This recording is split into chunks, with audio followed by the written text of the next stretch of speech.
Hello students, मैं शोएब स्वागत करता हूं आप सभी का इस वीडियो में, इस क्लास में। दोस्तों, आज हम एक नए टॉपिक पे चर्चा करने वाले हैं जो कक्षा 10 की पहली प्रश्नावली का पहला ही टॉपिक है, वास्तविक संख्या। और ये प्रश्नावली वास्तविक संख्याओं के नाम पे ही रखी गई है। दोस्तों, वास्तविक संख्या कक्षा 10 में 4 नंबर की आती है और ये 4 नंबर एकदम ईजी से ला सकते हैं हम। अगर हम वीडियो में अंत तक अगर आप बने रहोगे ना, तो ये 4 नंबर मैं आपके पक्के करवा दूंगा, ये मेरी गारंटी है आपको। दोस्तों, बिना टाइम वेस्ट किए हुए हम क्या करते हैं, हमारे टॉपिक को स्टार्ट करते हैं। ठीक है दोस्तों,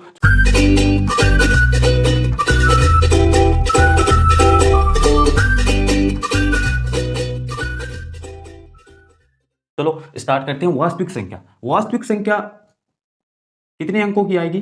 4 अंकों की आएगी। ठीक है, 4 अंकों की आएगी वास्तविक संख्या। वास्तविक संख्या पढ़ने से पहले क्या करते हैं हम स्टूडेंट्स, संख्याओं के प्रकार को समझते हैं। संख्याओं का प्रकार, संख्याओं का प्रकार, संख्याओं का प्रकार में पहली संख्या हम समझते हैं प्राकृत संख्या। कौन सी संख्या?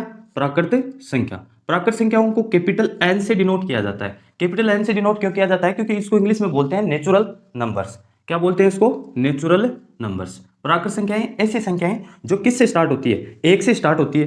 ठीक है, 1 से स्टार्ट हो गई है और कहां तक जाएगी? प्लस अनंत तक जाएगी। कहां तक जाएगी? प्लस अनंत तक चलती जाएगी। इनको प्राकृत संख्याएं कहते हैं। प्राकृत संख्याओं की परिभाषा और एग्जांपल्स देखा हमने, तो ये तो बड़ा आसान है, लेकिन इसके फैक्ट्स आ जाते हैं कई बार। फैक्ट्स बहुत ज़्यादा इंपॉर्टेंट है। अब जैसे ही 2010 के बाद में जो एग्जाम्स लग रहे हैं 10th के, उनमें फैक्ट्स पूछे जाते हैं। फैक्ट्स बड़े इंपॉर्टेंट है बच्चों। फैक्ट्स देखते हैं सबसे पहले। फैक्ट्स ये है, इसका पहला फैक्ट्स देखते हैं। ठीक है, फैक्ट्स ये है कि दो प्राकृत संख्याओं को जोड़ने पर, ये दो प्राकृत संख्याएं ली हमने, ठीक है, और इन प्राकृत संख्याओं को जोड़ते हैं। मान लो पहली प्राकृत संख्या हमने ले ली क्या? 2, और दूसरी प्राकृत संख्या ले ली हमने 3। ठीक है, ये 5 आ गया। और फिर से ले ली हमने एक प्राकृत संख्या, ये ले ली, और एक प्राकृत संख्या ये ले ली। अब हमें क्या पता चला इससे कि दो प्राकृत संख्याओं को जोड़ने पर, दो प्राकृत संख्याओं को जोड़ने पर हमेशा तीसरी प्राकृत संख्या ही प्राप्त हो रही है।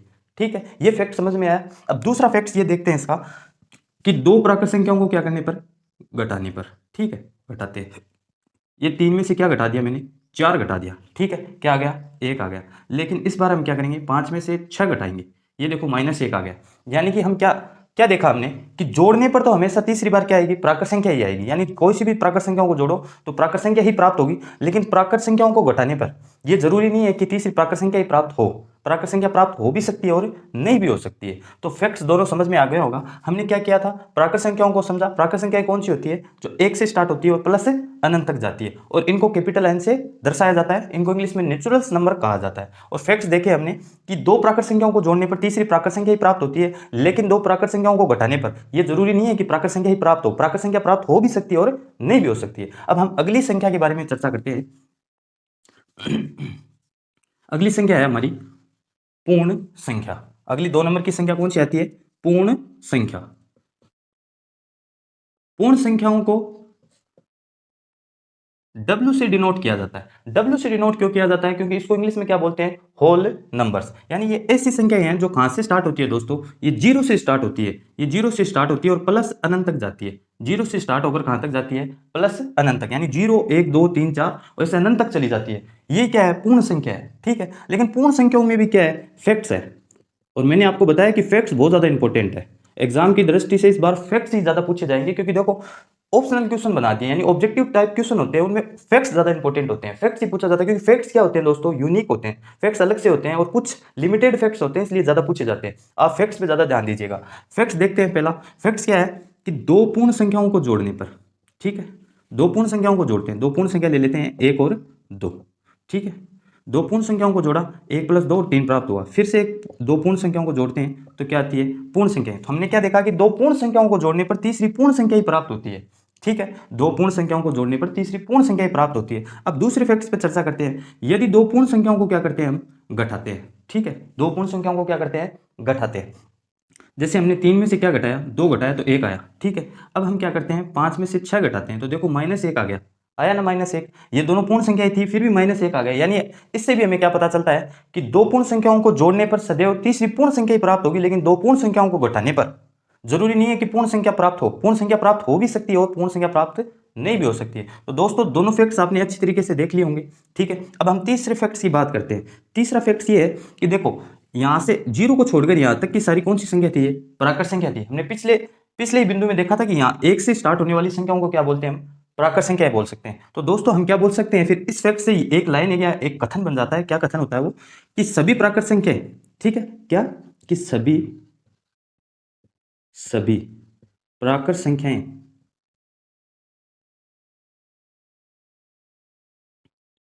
पूर्ण संख्या होती है। सभी प्राकृत संख्याएं क्या होती हैं, पूर्ण संख्या होती है, ठीक है। लेकिन लेकिन सभी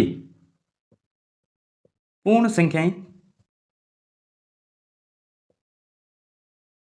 प्राकृत संख्या नहीं होती है। अब ये हिंदी के अंदर एक कथन पूछ लिया जाता है और बच्चे क्या हो जाते हैं, कंफ्यूज हो जाते हैं। अब आप इसको आसानी से समझ सकते हैं भाई, कि भाई ये देखो पूर्ण में एक दो से शामिल होता है, तो सभी पूर्ण संख्याएं तो क्या हो सकती है, प्राकृत संख्या हो सकती है। लेकिन प्राकृत संख्याओं में क्या नहीं आता है, जीरो नहीं आता है, इसलिए सभी प्राकृत संख्या क्या नहीं हो सकती है, पूर्ण संख्या नहीं हो सकती है। तो ये फैक्ट्स है, बहुत ज्यादा इंपॉर्टेंट है, एग्जाम में पूछा जा सकता है। आप अच्छी तरीके से इसको नोट कर लें या स्क्रीनशॉट ले लें, ये बहुत ज्यादा इंपॉर्टेंट फैक्ट है। अब अगले बिंदु के बारे में चर्चा करते हैं। अगली संख्या का प्रकार हमारा आता है पूर्णांक संख्या। अगला प्रकार कौन सा आता है, पूर्णांक संख्या। पूर्णांक संख्या 3 नंबर पे बात करते हैं हम किसकी, पूर्णांक संख्या की। पूर्णांक संख्या, पूर्णांक संख्याओं को कैपिटल आई या जेड से डिनोट किया जाता है। किससे डिनोट किया जाता है, कैपिटल आई या जेड से, क्योंकि इसको इंग्लिश में बोला जाता है इंटीजर नंबर्स। क्या बोला जाता है इसको इंग्लिश में, इंटीजर नंबर्स। अब हम बात करते हैं कि पूर्णांक संख्या होती कौन सी है भाई। पूर्णांक संख्या देखो माइनस अनंत, एक क्या होता है हमारा माइनस अनंत, और ये मान लो क्या आ गया माइनस का 3, ये माइनस का 2, ये माइनस का 1 और ये 0, फिर क्या आ गया प्लस का 1 2 3 4 और ऐसे ही प्लस की तरफ से क्या आएगा, अनंत आएगा। तो इस बात से हमें क्या पता चलता है कि पूर्णांक संख्या वह संख्या होती है जो माइनस अनंत से स्टार्ट होकर कहां तक जाती है, प्लस से अनंत तक जाती है। यानी इसमें माइनस की संख्या भी शामिल होगी और प्लस की संख्या भी क्या होगी, शामिल होगी।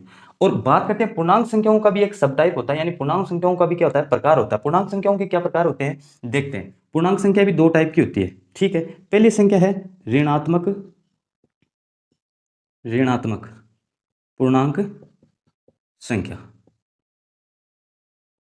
ऋणात्मक पूर्णांक संख्या। और दूसरा टाइप है इसका, दूसरा टाइप है धनात्मक पूर्णांक संख्या। धनात्मक पूर्णांक संख्या, यानी कि जो माइनस वाली संख्या होती है उनको तो हम क्या बोल देते हैं, ऋणात्मक पूर्णांक संख्या, और जो प्लस वाली होती है उनको क्या बोल देते हैं, धनात्मक पूर्णांक संख्या। यानी प्लस वाली को तो धनात्मक पूर्णांक और माइनस वाली को क्या बोलते हैं, ऋणात्मक पूर्णांक संख्या। अब देखो माइनस वाली की भी बात कर ली, प्लस वाली की बात कर ली, अब इस जीरो की बात आती है भैया। जीरो क्या होता है, जीरो, जीरो दोस्तों ना तो प्लस में शामिल होगा ना ही माइनस में शामिल होगा। ये बहुत बड़ा फैक्ट है, बहुत से बच्चों को ये पता नहीं है कि जीरो धनात्मक संख्या होती है या ऋणात्मक संख्या होती है। जीरो ना तो धनात्मक होती है और ना ही ऋणात्मक होती है। जीरो क्या होती है, उदासीन संख्या होती है, उदासीन यानी न्यूट्रल होती है, उदासीन संख्या होती है जीरो। ना तो ये धनात्मक में शामिल होगी ना ही ऋणात्मक में शामिल होगी, ठीक है। अब पूर्णांक संख्याओं के बारे में हमने देखा कि ऐसी संख्या जो माइनस अनंत से स्टार्ट होती है और प्लस अनंत तक जाती है। अब हमने तीनों संख्याओं के बारे में चर्चा कर ली, ठीक है। अब देखो इसके बारे में भी, उन दोनों संख्याओं को, जैसे पहले हमने पढ़ा था प्राकृत, दूसरा हमने क्या पढ़ा, पूर्ण संख्या, तीसरा हमने देखा पूर्णांक संख्या। अब दोनों प्राकृत और पूर्ण संख्याओं को मिलाकर यहाँ पे एक फैक्ट्स बनता है। क्या फैक्ट्स बनता है, देखो वैसे ही फैक्ट्स बन जाएगा कि भाई सभी प्राकृत और पूर्ण संख्याएं, सभी, देखो सभी, मैं लिख देता हूं यहाँ पे, फैक्ट्स बहुत ज्यादा इंपॉर्टेंट है। फैक्ट्स फैक्ट्स सभी प्राकृत और सभी प्राकृत और सभी प्राकृत और पूर्ण संख्या, पूर्णांक संख्या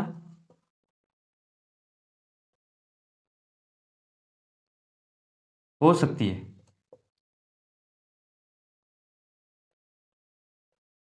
लेकिन लेकिन सभी पूर्णांक संख्या, पूर्णांक संख्या प्राकृत और पूर्ण संख्या नहीं हो सकती है। पूर्ण संख्या नहीं नहीं हो सकती है।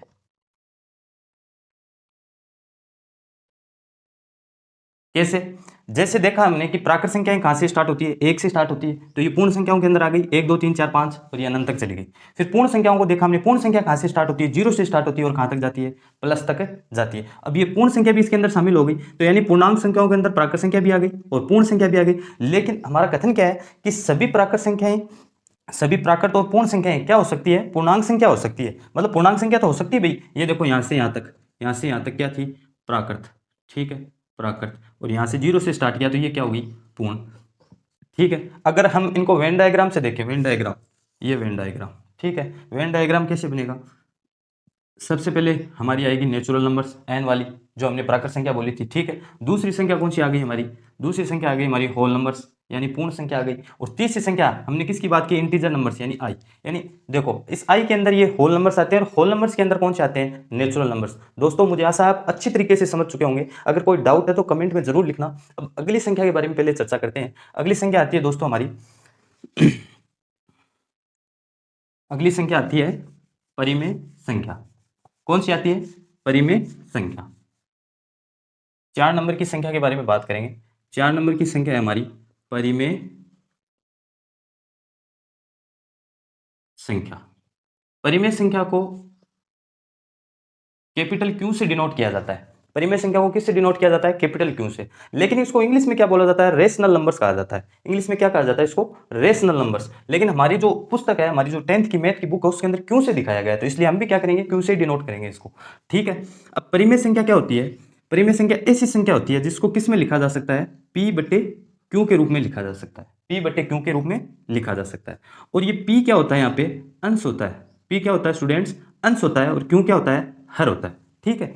और ये क्यू है, क्यू कभी भी क्या नहीं होगा, जीरो नहीं होगा। अगर क्यू का मान जीरो आ गया, मान लो ये लिख दिया मैंने 4/0, अगर 4/0 लिख दिया तो नीचे जीरो आ गया, यानी क्यू जीरो हो गया। तो क्यू जीरो होने पर यह परिमेय संख्या नहीं है, यानी कि जीरो कभी भी ये इसके बराबर नहीं होगा, ठीक है। तभी मैंने ये बात लिखी कि q not equal to zero, ठीक है। अब बात करते हैं आगे। आगे बात ये आती है कि इसको किस में लिख सकते हैं हम, पी बटे क्यू के रूप में लिख सकते हैं। यानी पी बटे क्यू के रूप में कौन सी संख्या लिखी जा सकती है, देखो जैसे हमने लिख दिया 1/2, ठीक है, 3/4। और ये जरूरी नहीं है इसमें प्लस की संख्या शामिल होगी, इसमें माइनस की संख्या भी शामिल हो सकती है, जैसे 1/3 लिख दिया, माइनस का 1/7 लिख दिया। बस कंडीशन यही है कि इस नीचे वाले क्यू का मान कभी भी क्या नहीं होना चाहिए, जीरो नहीं होना चाहिए। तो परिमेय संख्याओं के बारे में आपने देखा, परिमेय संख्या क्या होती है, जिनको पी बटे क्यू के रूप में लिख सकते हैं, जहां पर क्यू कभी भी क्या नहीं होगा, जीरो नहीं होगा। यानी अपनी भाषा में देखिए तो हर कभी भी क्या नहीं होगा, इनका जीरो नहीं होगा, ठीक है। अब अगली संख्या के बारे में चर्चा करते हैं। अगली संख्याओं के बारे में चर्चा करने से पहले हम एक बिंदु है जो अलग से है, लेकिन उसको देखना यहाँ पर बहुत ज्यादा जरूरी है। इस बिंदु का नाम है दशमलव निरूपण, ठीक है, दशमलव निरूपण, ठीक है। अब दशमलव निरूपण ऐसा लग रहा है जैसे कोई हिंदी साहित्य की क्लास चल रही हो, लेकिन दशमलव निरूपण बहुत आसान है। अगर हमारी लैंग्वेज में इसको समझे तो जो पॉइंट वाले भाग होते हैं उनको दशमलव निरूपण कहा जाता है, ठीक है। अगर हम परिमेय संख्याओं का क्या करें, जैसे परिमेय संख्याएं हैं, ये ले लें 1/3, ठीक है, 1/3 ले ली, ठीक है, या ले ले 2 या कोई अच्छा एग्जाम्पल लेते हैं जैसे कि 5/2 ले लिया, ठीक है। अब बोल दे हमें कि परिमेय संख्या 5/2 का क्या कीजिए, दशमलव निरूपण कीजिए भाई, ठीक है। तो दशमलव निरूपण बड़ा ही आसान है। दशमलव निरूपण क्या है दोस्तों, कि 5 में क्या करना है हमें, 2 का भाग देंगे, 2 का भाग देंगे तो क्या आएगा, 2 2 जा 4 आ गया 4, एक आ गया नीचे। अब एक में भाग नहीं जाएगा तो हम क्या करेंगे, यहाँ पे लगाएंगे जीरो, यहाँ पे जीरो लगने पर क्या आएगा, यहाँ पे पॉइंट आएगा, पॉइंट आ गया। अब 2 का पाड़ा कितनी बार बोलेंगे कि 10 आ जाए, 5 बार बोलेंगे, तो ये 5 बार बोला तो ये क्या आ गया 10। अब 5/2 का दशमलव निरूपण क्या हो गया दोस्तों, 2.5, क्या हो गया 2.5। अब दशमलव निरूपण नाम तो इतना बड़ा है लेकिन काम कितना है, छोटा सा। नाम बड़े और काम छोटे। अब अगली बात करते हैं कि दशमलव निरूपण, दशमलव निरूपण कैसा, और इसके जो टाइप्स हैं उसकी बात कर लेते हैं। पहले इसके 2 टाइप्स हो सकते हैं। 2 टाइप्स कौन से हो सकते हैं, एक तो है शांत, एक कौन सा है शांत, और एक कौन सा है अशांत। एक तो शांत है और एक कौन सा है अशांत। शांत कौन सा होता है और अशांत कौन सा होता है, ये भी बड़ी आसानी से समझ लोगे आप। जैसे कि मैंने बताया आपको, ये लिखा मैंने, मान लो 4 अभी जो एग्जाम्पल लिया वही ले लेते हैं वापस से। जैसे 5/2 लिया था, इसका क्या आंसर आया था हमारे पास, 2.5 आया। जो भाग है, अब ये भाग दिया था हमने, कैसे दिया था कि 5 में 2 का भाग दिया और 2.5, यानी 2.5 आया था कैसे, 4 1 10 और 10। और ये भाग हमारा क्या हो गया, यहाँ पे क्लोज हो गया, यानी भाग रुक जाता है। भाग क्या करता है, रुक जाता है। तो ये कौन सी स्थिति है, शांत की स्थिति आ गई, यानी भाग रुकने पर कौन सा हो जाएगा, शांत हो जाएगा। ठीक है, यानी रुक गया भाई, शांत हो गया। अब अशांत की बात करते हैं। अशांत जैसे कि हमने लिया 4/3 लिया, ठीक है, अब देखते हैं ये शांत है या अशांत होगा। 4/3 लिए, 4/3, अब यहाँ पे लिखा मैंने 4 और ये 3 का मैंने क्या दिया, भाग दिया। भाग देने पर क्या आया, ये 3 आ गया। ठीक है, फिर एक बच गया मेरे पास, एक आ गया। ठीक है, अब एक में भाग जाएगा नहीं तो क्या लेंगे, जीरो। जीरो लेंगे तो यहाँ पे पॉइंट आएगा। अब 3 तिये 9, फिर एक आ गया, फिर जीरो लेंगे, फिर 3 तिये 9, फिर एक आ गया। ठीक है, फिर ऐसे ये भाग कहाँ तक जाएगा, आगे तक जाएगा। ऐसे ऐसे इसका क्या है हमारे पास, दशमलव निरूपण 1.3333, यानी ये भाग रुकने का नाम ही नहीं ले रहा है भाई, अनलिमिटेड चलेगा, ये अनंत तक जाएगा। यानी ये कैसी स्थिति है, ये अशांत की स्थिति है। तो दोस्तों दोनों तरीके बताए मैंने। शांत, शांत में क्या होता है, भाग रुक जाता है। अशांत में भाग नहीं रुकता है, यानी भाग चलता जाता है, उसको अशांत बोलते हैं। जो रुक जाता है उसको क्या बोलते हैं, शांत बोलते हैं। दशमलव निरूपण आपको समझ में आ गया होगा। दशमलव निरूपण क्या है कि किसी भी भाग को पॉइंट में लिखना, पॉइंट में लिखना ही क्या है, दशमलव निरूपण है। ठीक है, जैसे पॉइंट में लिख दिया हमने किसी भी भाग को, वो क्या है, दशमलव निरूपण है। ठीक है, अब ये दशमलव निरूपण क्यों संख्या से आएगा, परिमेय संख्या दे देगा कोई भी। जैसे अभी ये परिमेय संख्या ही है 4/3, क्योंकि क्यों इसका जीरो नहीं है। 5/2 ये भी एक परिमेय संख्या ही है। तो इन परिमेय संख्याओं को हमने दे दिया, और क्या बोला गया अगला, अगला ये बोलेगा कि भाई इनका क्या कीजिए, दशमलव निरूपण कीजिए, और दशमलव निरूपण बताइए कि शांत है या अशांत है। तो शांत आपने समझ लिया, जिसमें भाग रुक जाता है, अशांत जिसमें भाग नहीं रुकता है। ठीक है दोस्तों, अब अगली संख्या के बारे में चर्चा करते हैं। अगली हमारी आती है भिन्न संख्या। कौन सी संख्या आती है, भिन्न संख्या। अगली संख्या आती है हमारी भिन्न संख्या। 5 नंबर की आएगी शायद, भिन्न संख्या। भिन्न संख्या यानी इंग्लिश में इनको बोला जाता है फ्रैक्शन। क्या बोला जाता है, फ्रैक्शन। ठीक है, भिन्न संख्या। भिन्न क्या होता है, भिन्न को समझने के लिए कई लोगों को समझ में नहीं आता कि भिन्न क्या है भाई। भिन्न किसी भी चीज़ का, जैसे मान लो ये पूरी पूरी विस्तारित रूप है किसी भी चीज़ का। ये मान लो ये कोई केक है, अब इस केक के मैंने कितने हिस्से कर दिए, 4 हिस्से कर दिए। 4 हिस्से कर दिए, एक हिस्सा कितना होगा, 1/4, 1/4, 1/4। ठीक है, यानी पूरे भाग का कुछ भाग, पूरे भाग का कुछ भाग। अब पूरे भाग का कुछ भाग क्या है, अब ये पूरा भाग था, इसका एक हिस्सा कितना है, 1/4। ये क्या कहलाता है दोस्तों, भिन्न कहलाता है। क्या कहलाता है, भिन्न कहलाता है। या दूसरा एग्जांपल ले, जैसे मान लो कि 2 भाई है, अब जमीन का बंटवारा होगा तो 1/2 1/2, यानी आधी जमीन इसकी आएगी और आधी जमीन उसकी आएगी। ठीक है, वैसे 1/2। अगर हम पूरे भाग को यानी छोटे छोटे भागों को जोड़े तो क्या एक भाग वापस से बनता है, देखते हैं। 1/4, फिर से क्या लिया, 1/4 और 1/4, ये चारों भाग थे इसके, 1 2 3 और 4, चारों भागों को वापस से जोड़ते हैं। तो देखो एलसीएम लेते हैं, एलसीएम क्या आएगा, एलसीएम की भी एक स्थिति है कि यदि नीचे वाली यानी हर वाली जो भी है, ये हर है। ठीक है, हर क्या हो, सेम हो। हर सेम हो तो हम डायरेक्टली क्या लिख सकते हैं, उसको वैसा वैसा लिख सकते हैं, और ऊपर वाली संख्याओं को भी जो है वही लिख देंगे, 1 1 और 1। देखो ऊपर वाली संख्या क्या बनती है, 4 बन गई, और नीचे वाली भी क्या बन गई, 4। यानी छोटे छोटे भागों को जोड़ने पर देखो एक भाग वापस से बन गया। यानी भिन्न संख्या भी आप समझ चुके होंगे। भिन्न संख्या क्या होती है, पूरे भाग का छोटा सा भाग क्या होता है, भिन्न संख्या होती है। अब भिन्न संख्या दोस्तों आपने देख ली, लेकिन भिन्न संख्याओं और परिमेय संख्याओं में आपको अंतर स्पष्ट नहीं कर पा रहे होंगे। आप भी देख रहे होंगे कि भाई भिन्न भी बता दी और परिमेय भी बता दी, परिमेय भी सेम है और भिन्न भी सेम है। अब इनमें एक बहुत बड़ा अंतर वही है, अंतर देखते हैं कि भिन्न संख्या और परिमेय संख्याओं में क्या अंतर है। अगर आप वीडियो को ध्यान से देख रहे हो तो आपको डेफिनेटली समझ में आएगा। ठीक है, अब भिन्न संख्याओं और परिमेय संख्याओं में अंतर यहीं पे देख लेते हैं। ये परिमेय संख्या लेते हैं, चलो परिमेय संख्या। पहले इनकी जो सिमिलरिटी है, यानी इनमें समानता क्या है, समानता दोनों में कौन सी है कि परिमेय संख्या और भिन्न संख्या में क्या समानता है भाई। समानता यही है कि इसको भी p/q के रूप में लिख सकते हैं और इसको भी p/q के रूप में लिख सकते हैं। यानी एक अंश होगा एक हर होगा, इसका भी एक अंश होगा एक हर होगा। ठीक है, और ये क्यों इसका कभी क्या नहीं होगा, जीरो नहीं होगा भाई। क्यों कभी भी जीरो नहीं होगा, और क्यों इसका भी जीरो नहीं होगा। अगर क्यों जीरो ही हो गया, मान लो ये नीचे वाला जीरो हो गया, तो ये भिन्न कैसे, भिन्न नहीं हो सकती है।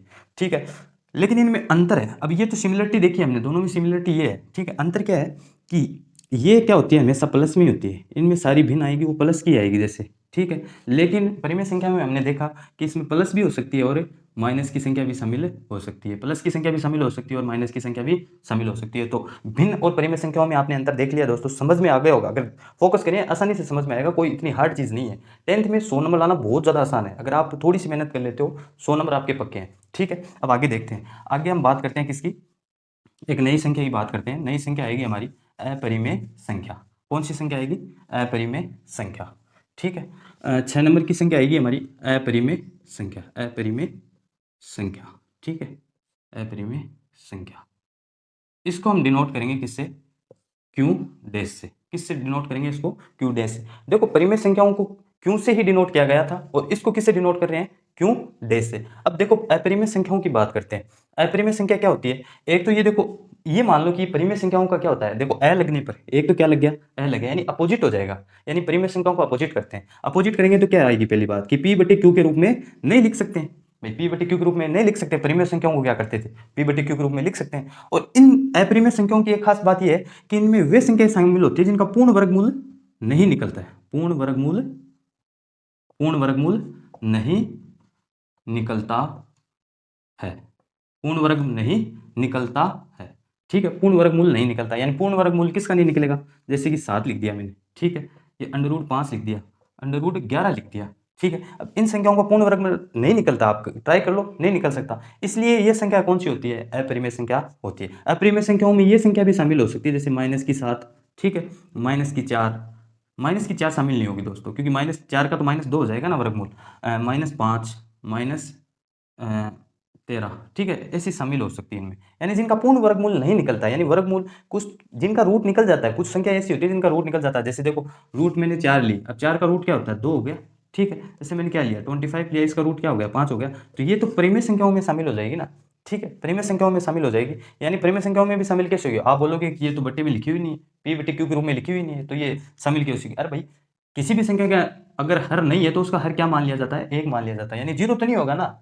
जीरो नहीं होगा तो ये क्या हो गई, परिमेय संख्या हो गई। अब दोस्तों आपने अपरिमेय संख्या और परिमेय संख्याओं को अच्छी तरीके से समझ लिया है, और सारी संख्याओं का प्रकार यानी बेसिक लगभग मैंने क्या करा दिया आपको, पहली प्रश्नावली का कंप्लीट करा दिया। लेकिन अपरिमेय संख्याओं और परिमेय संख्याओं से जुड़ा हुआ एक फैक्ट है, वो बहुत ज़्यादा इंपॉर्टेंट है, इस बार डेफिनेटली आपकी एग्जाम में मिलेगा आपको। ये फैक्ट्स देखते हैं पहले, फैक्ट्स क्या है, फैक्ट्स ये है कि जो परिमेय संख्या होती है, कौन सी संख्या, परिमेय संख्या, परिमेय संख्या, परिमेय संख्या, ठीक है, परिमेय संख्याओं की आवर्ती, ठीक है, इनकी आवर्ती देखते हैं, आवर्ती यानी दशमलव निरूपण किया था हमने, आवर्ती क्या हो सकती है इनकी, एक तो शांत हो सकती है और एक अशांत हो सकती है, ये देखा हमने, ये फैक्ट्स है दोस्तों, ध्यान से देखना, इसको बहुत ज़्यादा इंपॉर्टेंट है।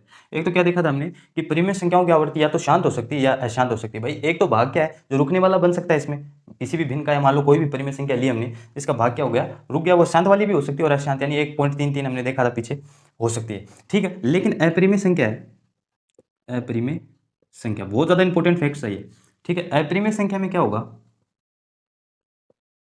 इसकी जो आवर्ती नहीं होती है, इसमें क्या होती है, अनावर्ती होती है, अनावर्ती। आवर्ती और अनावर्ती में क्या फर्क है, आवर्ती में क्या होता है कि कोई चीज बार बार में रिपीटेशन रिपीटेशन रिपीटेशन चलता है, और अनावर्ती क्या होती है जिसमें नो रिपीटेशन, यानी कोई रिपीटेशन नहीं चलता है, ठीक है। इसकी अनावर्ती भी कैसी होती है, अशांत प्रकृति की होती है, ठीक है, कैसी होती है, अशांत अनावर्ती होती है, इसमें कैसी, अशांत अनावर्ती, यानी इसमें कोई रिपीटेशन नहीं पाया जाएगा, अशांत होने पर भी कोई रिपीटेशन नहीं पाया जाता, और इनमें अशांत होने पर हमने क्या देखा था, रिपीटेशन चलता रहेगा, और शांत होने पर भी शांत होने पर रिपीटेशन चलता नहीं है भाई, भाग रुक जाता है। इसमें दोनों टाइप्स आएंगे, लेकिन इसमें क्या होगा, अनावर्ती होगी, यानी नो रिपीटेशन पाया जाएगा, ठीक है। अब पहले हमने सारी संख्याओं के बारे में चर्चा कर लिया है। अब